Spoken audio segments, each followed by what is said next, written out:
In 2007, Yerima's play Hard Ground won the drama category of the 2007 prestigious Nigerian Liquefied Natural Gas Literary Prize. Before this, some of his other plays had been performed across the country's theatre spaces. This week, I bring to you Ahmed Yerima, a prestigious playwright who is also a former dean of the Faculty of Arts, Redeemers University. Come with Booktv as we have a great chat with him. Hello, sir. Hello. Hi. Good afternoon. Thank you so much, sir. Thank you for having us. You're welcome to Redeemers University. Thank you, sir. How are you doing, sir? Fine, thank you. Please sit down. Thank you. Booktv, liberating the future. Sir, before your appointment as the dean of this faculty, you were the director of the National Theatre. Are there any comparisons between these two jobs? Yes. In fact, the position was Director General of the National Theatre and the National Troupe. National Theatre and National Troupe. So, coming here to be dean and then presently head of department is a far cry, from that. I mean, it's like town and gown. It's like professional and school. The National Theatre, National Troupe was a totally different ballgame.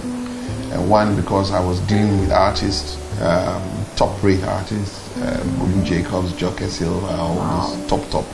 And I was writing plays, and the plays were being done by these professionals.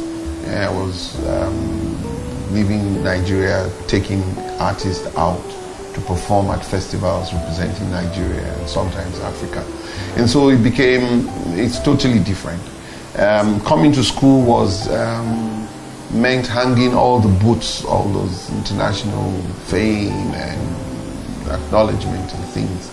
And coming here to be a teacher, which meant that I was going to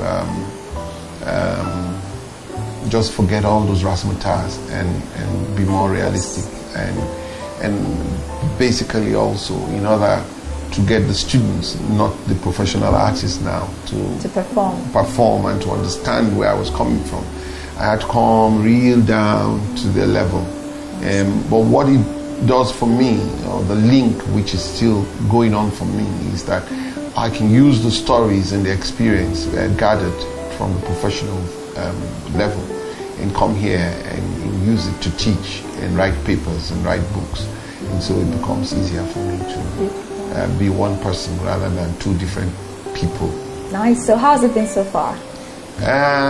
Difficult, but good, because basically the university, we're not interested in who you or where you've been. Yes. They're more interested in what you're going to teach the students.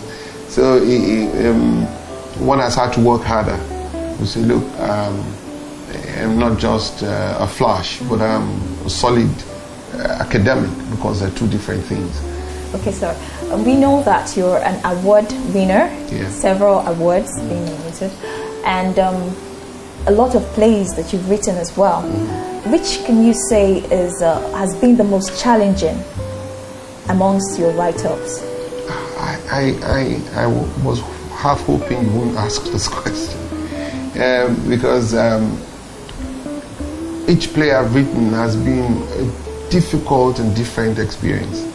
And why my publisher or my readers have a problem, they have to catch up with me. I just move, because I get very excited with stories. The stories keep coming, the experience keep coming, and the zeal and the compulsion to write a play is constantly there.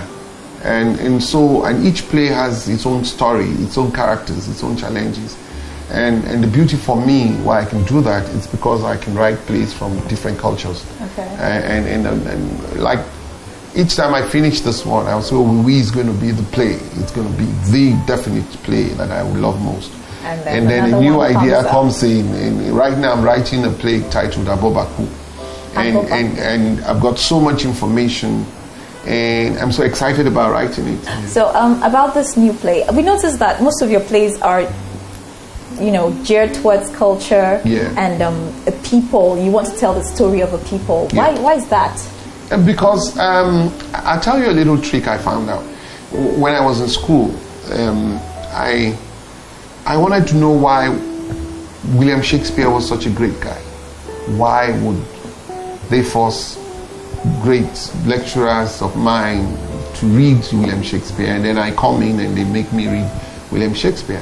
And I was looking at his plays, and I found out that all he did was write about human beings, write about different cultures. And so his plays are relevant because human beings don't really change. The names change, but the times change, but the different mannerisms, the innate attitudes and concepts and behavior, and they're all the same. They're consistent. I really want to be relevant. Then I must write plays that look at human beings. And Nigeria is such a beautiful country because you find we're multicultural. And some of our cultures are so definite, the Igbo, the Yoruba, the Hausa. And so you find that it was fun for me because I found that the imageries, the proverbs were going to change, but they still meant the same. It's still the same. And so it's wonderful being able to do that. It's like playing a game. Could you tell us a bit about your influences while growing up as a writer? That automatically. I always remember my teacher, my Form 3 teacher, English teacher, Mrs. Geraldine Abuola. She was. I wrote my first play in Form 3, and she read it and said, "We must do it. We must do this play." And I didn't understand what she meant, and she encouraged me to form a group. We were in Baptist Academy at the time. I was the student there, and we had a girls' school, Reagan Memorial Girls' School, which was like our girls' school. And then I formed a group called the Georgian and Victorian Drama Group.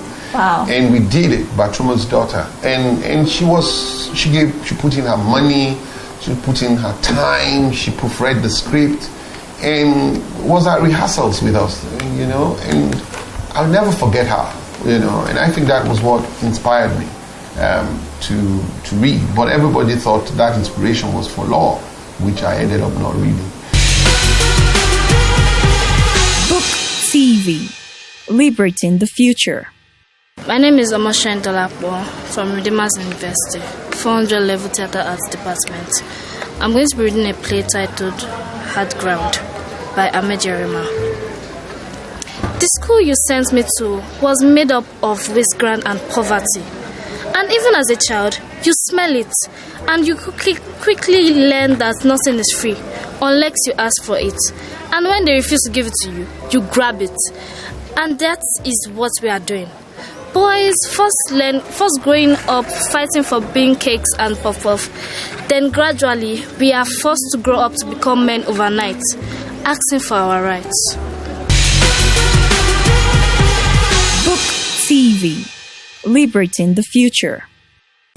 My new collection, my latest collection, is Owiwi and Agudua. And these are plays I have written since I came to Ede. And this is why they're very personal to me, because they're plays in which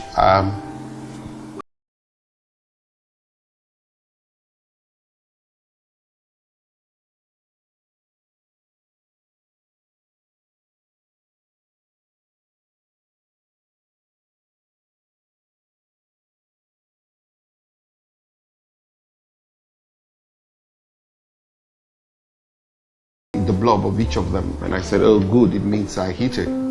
But what I want to read is just a few lines from the beginning of Uwiwi, where the type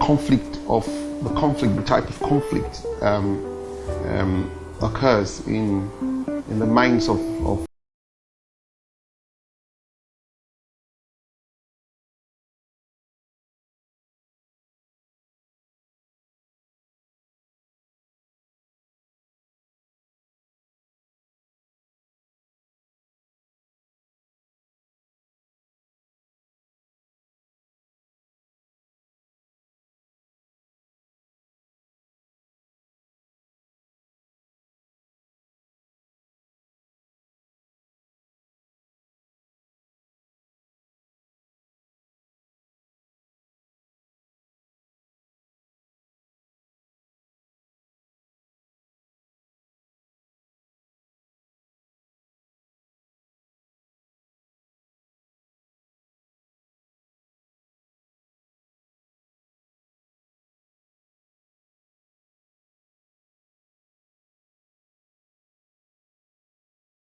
confusion. I must get to the root of this. I must ask Ifa. I mean, here is a witch who is also the Yajo of the church, and she's going to Ifa. You understand? And she's praying to God. And she's praying to God. And then someone runs in and says, Iyagba gets worse. Hurry, she asks after you. Iyaikeji demands you come immediately. Now, Iya, come on. And that sets the conflict of the play. And she goes and finds Iyagba dying. And Iyagba has elected a new leader. And she ties her Oshubo on the person. But she does not announce who the new leader is by name. Instead, she ties it on Aduni and says, Aduni, do not untie this until you find out who the new leader is. And so Aduni goes on a whole work trying to find out. And the whole play is finding it out. Booktv, liberating the future. So we'll talk a little bit about business aspects of writing. What do you think about publishing firms in Nigeria? What do you think about publishing books in Nigeria? I think publishing books in Nigeria is a bit difficult to define.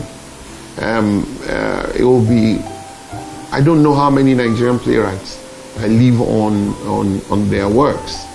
I have over 60 plays and they're published, and I still don't live on my works. And I'm being studied everywhere, but I still don't live on my works, and my wife is angry with that. But the problem is you find it's just difficult. The publishing system is not structured, it's not organized. Most people you find are printers. The big ones who could have published us, Heinemann and the others, have left. So you find a lot of things going on. But a playwright or an author who's serious about his works finds it difficult to find a publisher who would say, look, I'll take care of you. Your works are with me. I'll sell them. This is what I printed. This is what I sold. I think that's usually the problem where the truth is played with. And so you say, I should have some money with you. He says, yes, but it's not much. And he never gives you the figure. So you find there's always that problem. Publishing, maybe if I had the power, I would have just wiped up all the publishers and have them get themselves into a position where there will be some structure, because I'm afraid for future playwrights. I'm afraid for playwrights who don't have a PhD like me, who would get a teaching job. I'm afraid for myself now when I'm 70 and I can't write the plays anymore. You know, so I'm afraid, and so there's a need to look at that. You know, I don't know about other playwrights or authors, but I have a problem, and that's why you find those who have been able to go overseas don't want to come back. But I don't want to write stories for overseas. I want to write stories for my people, and so I must stay. Which brings me to the question. You are a lecturer here, and yes. You have students looking up to you. Yes. Considering the challenges in the publishing sector, how do you encourage them? How do they come up with works? How do they get out there?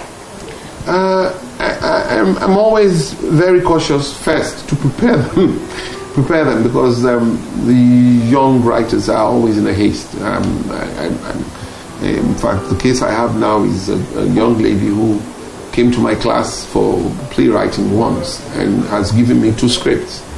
You know, so she says, I've been writing, you know, I want you to read them. And so what I do first is to slow them down, because I know it takes time to be a good playwright. It's like cooking, you know. You need the courage to face the oven, to light it, and then to buy the ingredients, and then get the right mix. And playwriting is really getting the right mix for the story. And so you need to teach them that, because what they do is once they mix it up, it becomes a bachelor's soup, you know, heavy on tomatoes. and you know, but so when we do that, I make sure I don't start talking about publishing until when you are in final year. and what I've also done here, and we're going to move on with it as soon as possible and as fast, is to also have what is called a reading. I started it at the National Troupe, where we had play reading sessions, where if you write a new play, you bring it, and then we'll read it, and then see how far we can correct it and what it's all about. And then from there, the playwright listens and then picks it up, you know. And so I'm thinking of starting it here.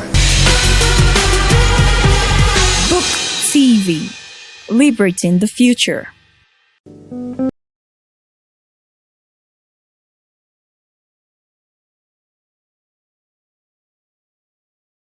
We have done quite a number of productions here, but the ones we most represent, which also represents the number of years the department has been in existence, are the convocation plays, which are plays that are commissioned by the Vice Chancellor,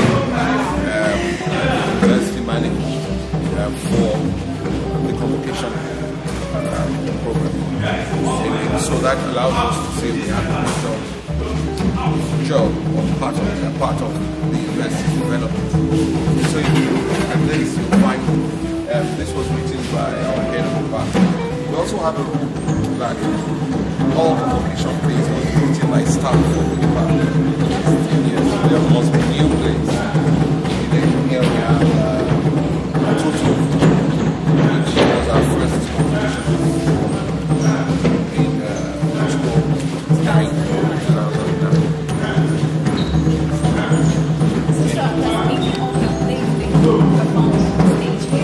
Yes.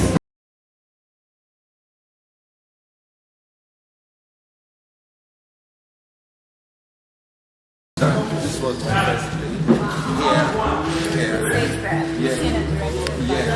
Which is the first one I wrote here when I left Booktv National Theatre.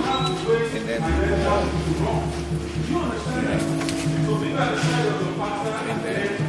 Survivors, Dr. O'Neill came and did his sabbatical. And this was one of the outcome of his stay with us. And it was so good we tried to and then since we came here, we had to refocus our communication thing into slightly evangelical, because we're a faith-based university. Okay. And then we were in a new community, so we wanted them to also understand what we're all about. So we did Night of the Brain. Also written by you. Yes. Beautiful. You know, and I mean, what are they going to gain? Spend so much money pampering and taking care of it.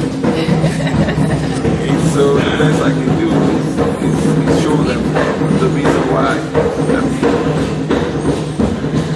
And then the last one, this is the latest one. Wow, also by you. Yes. Interesting. But I've said this is the last one. Wow. Again, I think what we were also looking for, and why I had to write it, was we're looking for a play that would serve both. It would be instructive, it would be religious, and so interestingly, I was using it to school myself, but at the same time, I was using it to let my colleagues know that this is where management wants to go.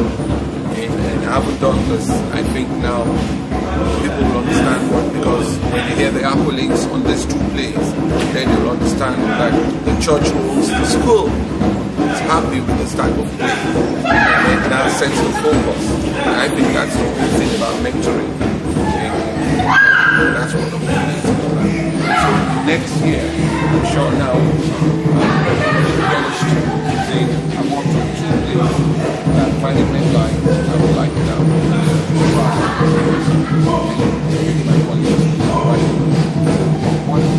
Also not just a play, but a play that teaches the doctrine of Christ in the church. Booktv, liberating the future. In this environment with the academic work going, how do you find time to relax, to take a break and just relax? I've been I've been asked to slow down as I'm not getting younger. Okay. I don't know. Relaxation for me is watching movies. I love watching movies. I can't swim. I sink very fast. So I gave up on that. But I also like to walk. I take a trek every morning. Just walk around places, getting to know places. But movies, I do that, and then stay with my family and stay and just talk and listen, play grandpa. And it's fun. Nice. Talking about family, so tell us about your family.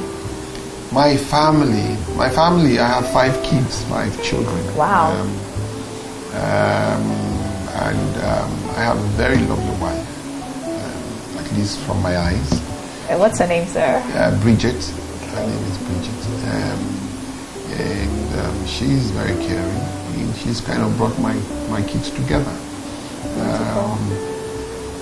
Apart from that, I have 2 grandsons. Wow. Who are my source of joy right now. So that's in fact, it's relaxing when you just look at their pictures. We can get to see them. Yeah, and you say, oh, so this is me coming on. So which of them looks like you? I think there is a joke. The one in England whom I have not met, I think the parents used to, they thought he looked like them. And then as he grew, they now said, oh, I look like my granddad. They put the 2 pictures of us together. And I think he looks more like me. The other one is too handsome to look like me, like his father. So I've given up on that.